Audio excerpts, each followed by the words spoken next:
By the time we reached the fifth concert, something interesting started to happen.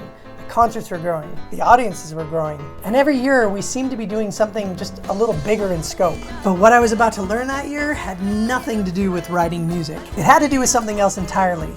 Like what to do when things don't go according to plan.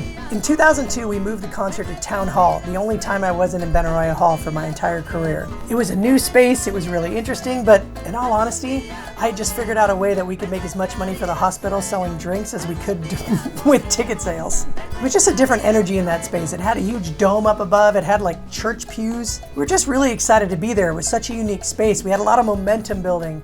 And then the power went out.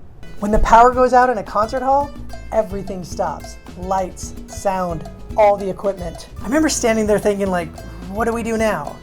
I could panic, I could be frustrated, or we could just quickly pivot. And we didn't have time for anything else but to pivot. So I turned to my producer, Dan Dubecki, and I said, go find every candle you can in Seattle. For a couple hours there, it looked like we might actually perform the entire concert in candlelight. And honestly, there was something really beautiful about that idea. Like it felt so simple and raw. Just everything was gonna be stripped down, just people and music. And then luckily, an electrician came down and all of a sudden we had power again and we were able to do the concert as we originally envisioned. But something really stayed with me. I mean, so much of life isn't about controlling circumstances. It's about how you respond when those circumstances change. The concert felt so romantic and exciting, like it was an amalgamation of all the Latin music I'd been influenced by when I lived in Spain, or when I was going to school in Mexico, or when I traveled in Costa Rica, or even lived in South America. Like so many interesting pieces of music and styles of music. It was beautiful. I was so taken not only by the music, but by the dance. So I invited some musicians I met called Children of the Revolution, and we performed tango and flamenco and salsa. It was so much fun. Earlier that year, one of my friends from Soundgarden introduced me to Artist the Spoonman. One of the most exciting parts of that night was we had a duet with Artist the Spoonman and Encarnacion, a flamenco dancer that I really admire.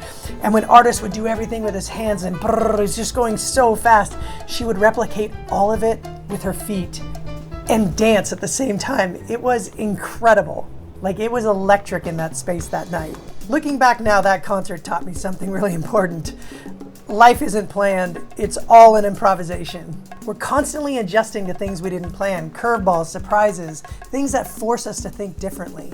And when you stop fighting those moments, sometimes they become the most memorable part of the story. That lesson has come back again and again in all the years of concerts. And that helped us a lot because the next year we went into a completely different style of concert that was all about imagination and storytelling.